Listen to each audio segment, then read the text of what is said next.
Hi Gemini, here is a general look at your solar chart for December 2015 and January 2016. But before I go there, I just want to share some astro thoughts with you.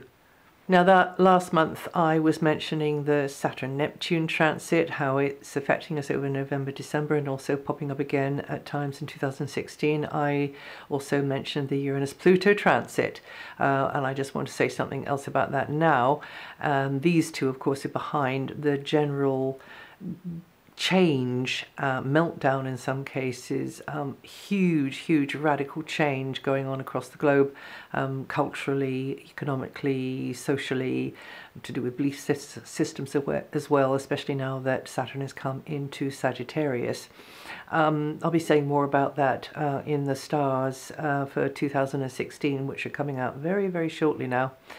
I just want to mention in the first half of December we have Mars in challenging aspect to Uranus-Pluto. Mars can be a little bit of a trigger for these two, and tensions that are pushed down beneath the surface inherent in the Uranus-Pluto aspect will emerge, will get pushed up, you know, like tectonic plates, kind of buckling and crunching against each other, and then explosions of sort of like, you know, the tension or the volcanic eruptions, and of course it's for a fleeting time. It's just over the first half of December. Every time Mars comes around into a cardinal sign, the same thing's going to happen, has done in 2015, will do in 2016, and of course in 2014 and 2017, because the Uranus-Pluto transit, even though it's no longer exact, is going to rumble on for a few more years, and we will see the effects globally of this. And those of us who have been on the planet a long time can really see the distinct and marked changes going on, and just how things are run, and not only that, but how the general tone of the way humans are one with one another, coming more from the mental side, the intellectual side, and far less from the heart side, because of course through the internet and through texting and blogging, and we are using our left brain a huge amount more than just meeting people down the pub. So anyway, that's a whole other subject. I just want to mention Mars coming onto here, triggering these two, might be minor in your life, but I'm just looking at the global sort of situation here. The tension build up could, you know, is always looking like a pressure cooker for a way of release. So this could bring out that the harsher side, the manipulative, controlling, unscrupulous side, particularly when Mars and Pluto get together. There's usually sort of underhand dealings going on. Or if it doesn't feel like that, then it can just feel like that one has got one's arm twisted up behind one's back because of some kind of emotional blackmail. Now, of course, we can bring these things on ourselves as well, you know, feeling conscientious and obliged, etc. But just want you to be aware of that. So going back to the worldwide sort of influence of this, you can get an idea by the way of where these are in your natal chart, if you have it, by seeing which house they are in and then looking it up online. There's a plethora of information now online for everything to do with astrology, so just find it online. I'm going to tell you where they are in your sun sign forecast a little bit in a few minutes. So the global effects will involve, you know, again, you know, the banks, the governments, the financial property markets, the establishment, the status quo, and of course there's many in these sorts of positions that don't want the power base to shift, and they are in the habit of steamrollering over our universal freedoms. And of course the internet's going to come up as well in this sort of way, as well as maybe radio and TV, because of Saturn being in the communication sign as Sagittarius. But so one side will tend to feel sort of outraged and victimized, and the other will seem, you know, that they will they will not have a conscience. They will see it as their inalienable right to do these things, and will seem quite ruthless and only concerned with maintaining the control that they are used to, because they're trying to balance the books, or they just see it as they know better. And then on the flip side, energy levels can be very, very high with Mars Pluto, I have to say. So in your personal life, if you do have a mountain to climb, if you have a fight on your hands, then under this transit, much can be achieved, and you will possibly win as well, because even though Mars is in a contentious sort of angle with Pluto, it's a sort of energy that you need, which is very stubborn, and it's energy that will dig its heels in and help you. It depends on where Mars Pluto, of course, is in your chart. So for some people this will be minor, for others, and then you'll notice people around you that you know are getting it more strongly because of the degrees. It's always to do with the degrees of these things on a planet or on an important point in the chart. But you'll probably win, and but you won't be able to do that without modifying something along the way, without maybe letting go of something and compromising along the way. And you'll have to be canny and intuitive, listen to that gut knowing, as the powers that be, or the controlling faction, whether that's, you know, bosses, teachers, parents, or something even bigger than that, circumstances beyond your control, can feel like it's, you know, yeah, it's beyond your ability to do anything about. But this is a great aspect for getting to the bottom of things, digging out the rot, and doing that in whatever way necessary, and then to regenerate, starting with whatever is left to build upon, whether that's in your private life or in across the globe in a bigger sort of a way. And instead of coming from ego, a fear-based mentality, and this is a big ask, because we are in a time of opportunity to shift into a much more expanded, advanced level of consciousness, and this is our invitation. This, you know, we're still in this in this turning point time.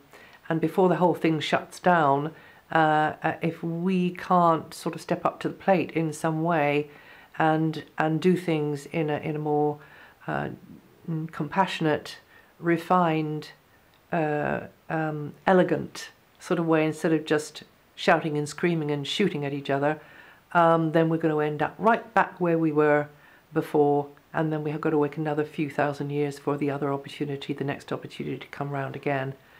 And that is related to the galactic center. So just thought I'd mention that.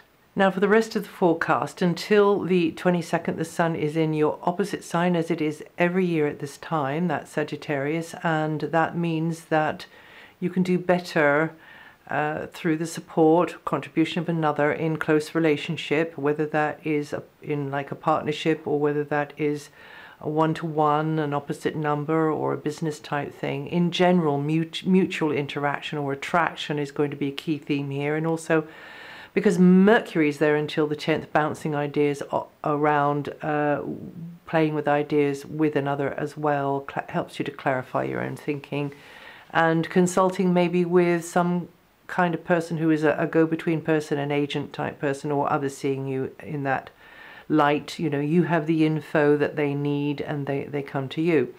But from the 10th, Mercury then moves out of there and goes into a deeper area where your thinking is maybe a little bit more emotional sometimes, or if not like that, then you are in more of the mood to be introspective, to want to get to the bottom line on something, to drill down and find out what the underlying facts are with something, just get more insight. And some of your information gathering might be confidential, and you consulting with somebody in a confidential sort of a way, or them with you in also in an intuitive kind of a way as well. This is a good time for that. Until the 5th, Venus is in she's in a sociable sector for you. It's a happy place for Venus to be. It's connecting with romantically with others, or in a sort of fun kind of way, or maybe sharing with another some sort of pleasurable pastimes, experiences, just enjoying and valuing something that you get a lot out of. And then from the 5th, Venus moves into a more practical frame of mind, and then you're connecting with people who can be a practical help, or perhaps you are connecting with people who need help, and being more serviceable, connecting with service providers, health providers, that kind of thing, a little bit more here. But the interaction does tend to be not too bad. It can be quite pleasant, you know. In fact, you can meet somebody in this sort of environment, whether it's to do with work or employment or health, who you really hit it off with, whose company you really enjoy. Mars is in a spontaneous, sometimes romantic area. It's quite competitive, Mars here, and you can be creative with Mars in this area here, innovative, and that competitive side, though, does tend to come to the fore. You can be busier because of children or young people as well, projects connected to them, speculative activities connected to them, or just connections to them for whatever the reason. It's great for the entrepreneurs among you, and those of you who are artistic and work maybe in an artistic way, or through the performance industry, or leisure, that kind of thing, or entertainments in general. And then the Sun moves on the 22nd and goes into a deeper area, an area where you are finding stuff out. It's the same place that Mercury went into on the 10th. Sun follows 12 days later on the 22nd. And they are feeling their way forward intuitively, weighing things out, figuring stuff out, also being more aware of what you share with another, and what the balance should be there as well. This is an area to do with buying, selling, but with another interest in mind. It's also an area to do with borrowing and lending, that kind of thing, and legacies. And this brings us into January 2016. So the faster moving inner planets, the Sun will stay there until the 21st, but the faster moving inner planets, they will be moving, and that'll be when you begin January 2016. Mercury will be in a more sort of outgoing area. Less introspective, less sort of all wrapped up in this sort of inner kind of feeling, emotionally sensitive sort of frame of mind. Then sort of in an area that Mercury expresses through maybe more easily. And this is connecting with others, maybe who have information, who have got specialist expertise, who can teach you something, or indeed you are the one seen with this specialist expertise who can teach people things. Or maybe this is to do with connecting with others at a distance more, and this is exchanging information with those from very different backgrounds to you, perhaps. But definitely there's something there that you can learn from these connections that you make. And also it's a good time to take a trip, really. And Mercury does go retrograde, though, between the 5th and the 25th. So if you know anything about sun sign astrology online, then you'll know that means hold-ups and delays and having to think things through a little bit more, and maybe cancellations and having to sort of rearrange things. And you can find out loads about this by looking at wall-to-wall astrology online now. So just look it up, and you can look up the position of Mercury as well, Mercury in the 9th house. And then we have Venus changing position as well. Venus is in a very powerful area for her, boosting your love life, oiling the wheels in one-to-one relationships, working one-to-one, but also in your personal life. She's there until the 24th, and also you being able to connect with somebody in a sort of friendly business type way maybe, and then you can benefit from their contribution. And then Venus moves on the 24th, and then more benefit can be coming through your alliance with somebody that you meet, that you feel a rapport with, all through the month of January, can really sort of then grow into something a bit deeper. From the 4th of January, Mars moves out of the previous area, the house of fun, I sometimes call it, because it's quite spontaneous and romantic, but it's also very creative and innovative as well. So it depends on where you're at in your life with how you're going to be using that energy. And it goes into an area of, okay, I've got all these bright ideas now. How am I going to apply them? How am I going to make them work? So it's a very practical area. It's an area for you to work to be more practical in your thinking, more service orientated in your thinking as well, figuring out how you are going to do this, that, or the other thing. It's also to do with daily chores and learning how to be skilled in performing certain techniques or methods or daily chores in a smart sort of way, so that you're not all tired out. Maybe having more to do with health providers, or just generally service providers, and maybe being more active with your well-being, your fitness, and your well-being in general, and taking decisions, and then getting the ball rolling with things. Now, the slower moving outer planets, Saturn, Jupiter, Uranus, Neptune, Pluto, they do not change signs, so they're in the same houses and signs for December and January, and they hardly move at all except for Saturn. Saturn moves a bit. So Saturn is very constructive in her position at the moment, and being in Sagittarius, even though it can be challenging. In fact, it's always to do with how we respond, whether it's constructive or challenging in any area of life, really. So Saturn means that you have to adapt to new structures related to a close relationship, or the way that you do business with someone. You've got to compromise more. You have to be more aware of their point of view. You have to maybe be more adaptable to their requirements. And at times you'll be keenly aware of there being a lack of anybody there to adapt to or to compromise with. And that is one of the ways that Saturn operates, of course. So then first of all, we come into a better relationship with what we really do need in another person, whether it's business-wise or partnerships, that kind of thing. And then we reach to achieve that, and then we radiate more from ourselves in this maybe clearer understanding of what we really need. Or it might not be like that. It might be that it's usually a couple of key relationships that this would refer to. You have to establish yourself in this new sort of structure, this new construct, gradually, and maybe there will be obstacles in the way.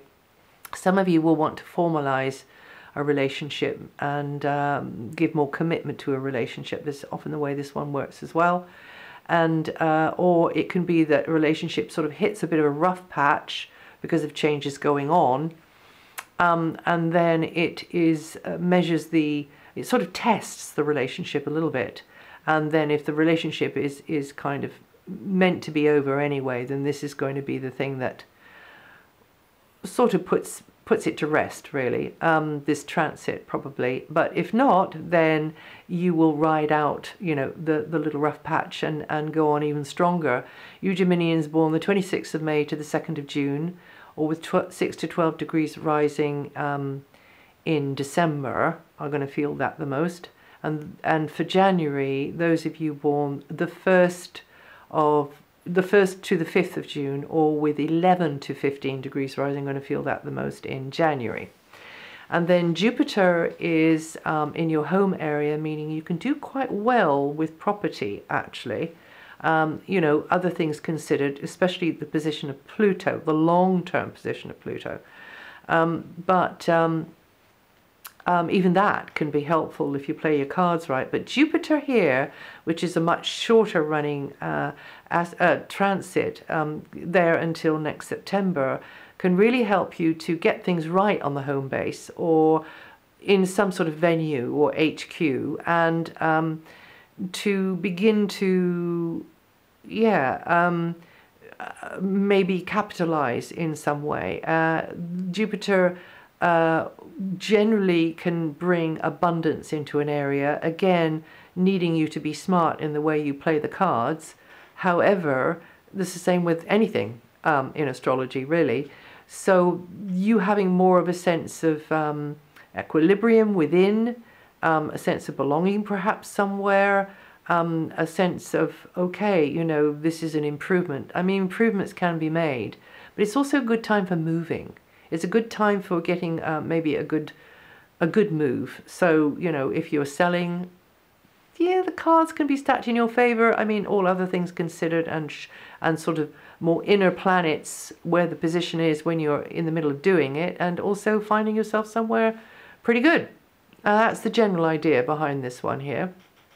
But it might not be like that. You might not be on that stage, so maybe there's a newcomer in the family. Maybe you are literally, you know, putting an annex on or expanding in other ways, or maybe you're doing a little bit of everything.